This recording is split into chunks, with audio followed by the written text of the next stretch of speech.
बहुत समय पहले की बात है। चंदनपुर का राजा बड़ा प्रतापी था। दूर दूर तक उसकी समृद्धि की चर्चाएं होती थी। उसके महल में सुख सुविधा की हर वस्तु उपलब्ध थी, पर फिर भी अंदर से उसका मन अशांत रहता था। वह बहुत से विद्वानों से मिला, लेकिन उसे किसी से कोई हल प्राप्त नहीं हुआ। उसे शांति नहीं मिली। एक दिन भेष बदलकर राजा अपने राज्य की सैर पर निकला। घूमते घूमते वह एक खेत के निकट से गुजरा। तभी उसकी नज़र एक किसान पर पड़ी। किसान ने फटे पुराने वस्त्र धारण कर रखे थे और वह पेड़ की छांव में बैठकर भोजन कर रहा था। किसान के फटे पुराने वस्त्र देखकर राजा के मन में आया कि वह किसान को कुछ स्वर्ण मुद्राएं दे दे, ताकि उसके जीवन में कुछ खुशियाँ आ जाए। राजा किसान के सम्मुख जाकर बोला, मैं एक राहगीर हूँ। मुझे तुम्हारे खेत पर ये 4 स्वर्ण मुद्राएं गिरी मिली हैं। यह खेत तुम्हारा है, इसीलिए ये मुद्राएं तुम ही रख लो।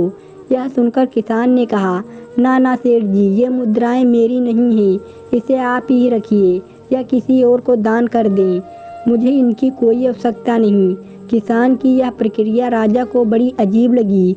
वह बोला कि धन की आवश्यकता किसे नहीं होती, भला आप लक्ष्मी को ना कैसे कर सकते हैं। किसान बोला, सेठ जी, मैं रोज 4 आने कमा लेता हूँ और उतने में ही प्रसन्न रहता हूँ। सेठ के रूप में राजा आश्चर्यचकित होकर बोले, क्या आप सिर्फ 4 आने की कमाई करते हैं और उतने में ही प्रसन्न रहते हैं? यह कैसे संभव है? किसान बोला, सेठ जी, प्रसन्न इस बात पर निर्भर नहीं करती कि आप कितना कमाते हैं या आपके पास कितना धन है, तो तुम इन 4 आने में क्या क्या कर लेते हो। किसान भी बेकार की बात में नहीं पड़ना चाहता था।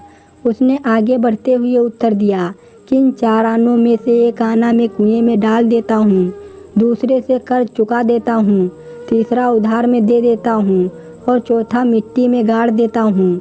राजा को यह उत्तर समझ में नहीं आया। वह किसान से इसका अर्थ पूछना चाहता था, लेकिन तब तक किसान वहाँ से जा चुका था। राजा ने अगले दिन ही सभा बुलाई और पूरे दरबार में कल की घटना कह सुनाई और सबसे किसान के उस कथन का अर्थ पूछने लगा।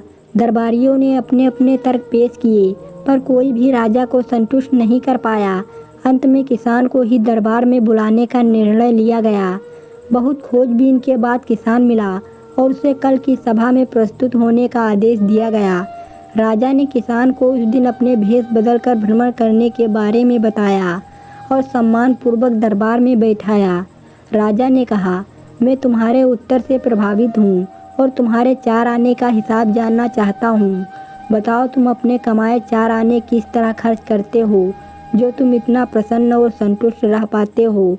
किसान बोला, हुजूर, जैसे कि मैंने बताया था कि मैं एक आना कुएं में डाल देता हूँ, यानी अपने परिवार के पालन पोषण में लगा देता हूँ। दूसरे से मैं कर्ज चुका देता हूँ, यानी इसमें अपने बूढ़े माँ बाप की सेवा में लगा देता हूँ। तीसरा मैं उधार दे देता हूँ, यानी अपने बच्चों की शिक्षा में लगा देता हूँ।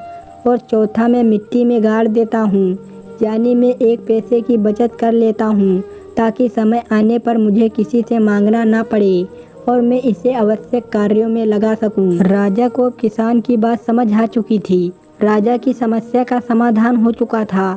वह जान चुका था कि यदि उसे प्रसन्न और संतुष्ट रहना है तो उसे भी अपने धन का सही उपयोग करना होगा। कहानी अच्छी लगी हो दोस्तों तो लाइक और सब्सक्राइब करिए।